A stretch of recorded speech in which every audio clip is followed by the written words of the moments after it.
नमस्कार, स्वागत आहे तुमचं रुपालीज किचनमध्ये। आज आपण बनवणार आहोत गव्हाच्या पिठापासून पास्ता।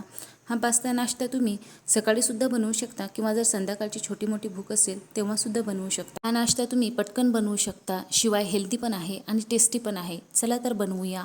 हा नाश्ता बनवण्यासाठी मी एका भांड्यामध्ये 1 वाटी कणिक घेतलेली आहे। त्यामध्ये अर्धा चमचा मीठ टाकायचं आहे, 1 चमचा तेल टाकून घ्यायचं आहे। आता हे सर्व मिश्रण आपल्याला पिठामध्ये छान असं मिक्स करून घ्यायचं आहे। पूर्णपणे त्यामध्ये मिक्स झालं पाहिजे, या प्रकारे एकजीव करून घ्यायचं आहे।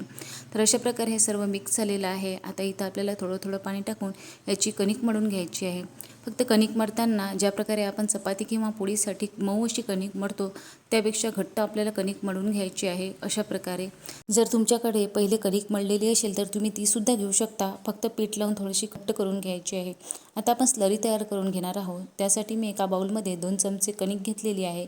त्यामध्ये चवीनुसार मीठ, चिली फ्लेक्स, 2 चमचे टोमॅटो केचप टाकून घेतलेला आहे आणि थोडी बारीक चिरलेली कोथिंबीर घेतलेली आहे। आता यामध्ये आपण थोडं थोडं पाणी टाकून याचं पातळ असा घोळ तयार करून घ्यायचा आहे, ज्यावर तो पोळीवर पसरेल या प्रकारे आपण हा घोळ तयार करून घेणार आहोत। तर अशा प्रकारे आपला हा घोळसुद्धा बनवून तयार आहे आणि कणिक पण आपली इकडे छान मुरलेली आहे। आता याचे आपल्याला छोटे छोटे असे गोळे तयार करून घ्यायचे आहेत। तर पुऱ्यांसाठी ज्या प्रकारे आपण गोळे बनवतो त्यापेक्षा थोडे मोठे गोळे आपल्याला बनवून घ्यायचे आहेत। तर तुम्ही बघू शकता की एका वाटी कणकेमध्ये आपले 7 ते 8 गोळे तयार झालेले आहेत। तर आता एक गोळा घेऊ, त्याला थोडीशी कणिक किंवा पिठामध्ये घोळून घेणार आहोत आणि त्याची पोळी लाटून घेणार आहोत। हे आपण पुरी एवढे छोटे गोळे घेतले असले तरी आपल्याला याची मोठी अशी पातळ पुरी लाटून घ्यायची आहे। ज्या प्रकारे जेवढी पातळ लाटता येईल तेवढी पातळ पोळी आपल्याला लाटून घ्यायची आहे। तर तुम्ही बघू शकता की आपली पोळीसुद्धा लाटून तयार झालेली आहे। आता आपण जो घोळ बनवलेला होता त्याला एकदा चमच्याने मिक्स करून घ्यायचा आहे आणि 1 चमचा परत घोळ आपल्याला या पोळीवर टाकून द्यायचा आहे आणि हा सर्व पोळीवर आपल्याला एकसारखा एक समान असा पसरून घ्यायचा आहे या प्रकारे। नंतर दोन्ही साईडने पोळीची काठ पकडायची आणि त्याला असं रोल करत त्याचा रोल तयार करून घ्यायचा आहे। शेवटचा काठ थोडासा दाबून घ्यायचा आहे रोल करत, म्हणजे तो तोंड उघडणार नाही।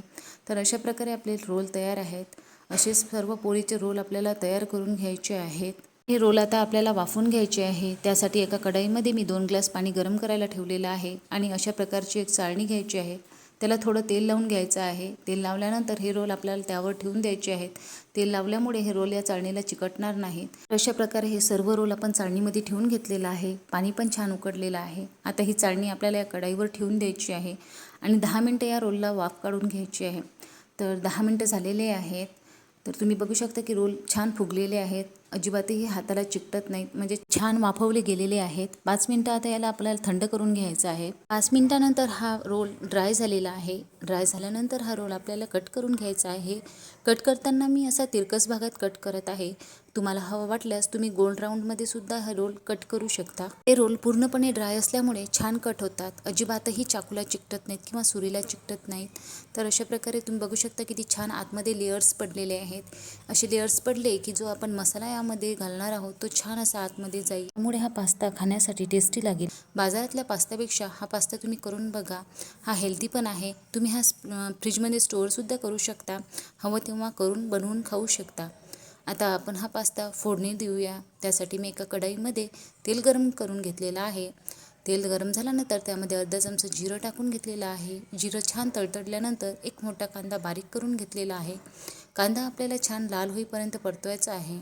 कांदा झाल्यानंतर अर्धी ढोबळी मिरची इथं चिरून घेतलेली आहे, ती इथे टाकायची आहे। ही जास्त होऊ द्यायची नाही आहे, मिनिटभर परतायची आहे। तर इथे एक टोमॅटोची प्युरी तयार करून घेतलेली आहे, ती इथे कांद्यामध्ये टाकून मिनिटभर परतून घ्यायची आहे, ज्यामुळे टोमॅटोचा कच्चेपणा निघून जाईल। टोमॅटो प्युरीऐवजी तुम्ही टोमॅटो केचपसुद्धा वापरू शकता। टोमॅटो झाल्यानंतर इथे आपण सुके मसाले टाकून घेणार आहोत। त्यामध्ये अर्धा चमचा धनेपूड, अर्धा चमचा काश्मीरी लाल तिखट टाकून घ्यायचं आहे। आता हे छान असं टोमॅटोमध्ये आपल्याला मिक्स करून घ्यायचं आहे। इथे मी 2 चमचे पास्ता मसाला घेतलेला आहे। पास्ता मसाल्याऐवजी तुम्ही गरम मसालासुद्धा घेऊ शकता, त्याने पण छान अशी चव येईल। हा मसाला पण आपल्याला प्युरीमध्ये मिक्स करून घ्यायचा आहे। आता आपण अर्धा चमचा मीठ टाकून घेणार। मीठ टाकल्यानंतर मिनिटभर हा मसाल्यामध्ये छान परतून घ्यायचा आहे।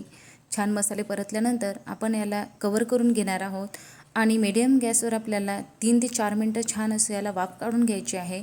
तर तुम्ही बघू शकता की वाफ काढल्यानंतर छान असं सुटलं आहे मसाल्याला। तर तुम्ही बघू शकता किती छान असा टेस्टी मसाला तयार झालेला आहे। हा मसाला आपण परत 1 मिनिटभर छान भाजून घेणार आहोत। आता आपण जो पास्ता तयार केलेला होता तो इथे टाकून घेणार आहोत आणि छान असे मसाल्यामध्ये हलक्या हाताने मिक्स करून घ्यायचे आहे। त्यामुळे काय होईल तर हा मसाला पूर्णपणे पास्त्यामध्ये आतमध्ये शोषला जाईल तर अशा प्रकारे आपल्याला परत 2 मिनटं हा पास्ता छान असा शिजवून घ्यायचा आहे. यामुळे छान मसाले आतमध्ये मुरल्या जातील. आता आपण त्यावर बारीक चिरलेली कोथिंबीर टाकून द्यायची आहे. 1 चमचा मी ऑर्गेनो घेतलेला आहे. याऐवजी तुम्ही मिक्स हर्बसुद्धा घेऊ शकता. तुम्हाला आणखी तिखट हवं असल्यास तुम्ही इथे रेड चिली फ्लेक्ससुद्धा वापरू शकता. आता हे मसाले सारण आपल्याला एकदा परत पास्त्यामध्ये मिक्स करून घ्यायचे आहे. तर अशा प्रकारे आपला हा पास्ता तयार आहे. याला गरमागरमच आपण सर्व करणार आहोत. हा लहानपासून मोठ्यापर्यंत सर्वांनाच आवडेल. खूप छान आणि टेस्टी लागतो. मला जर ही रेसिपी आवडली असेल तर एक लाईक करा आणि प्लीज माझ्या चॅनलला सबस्क्राईब करायला विसरू नका. धन्यवाद.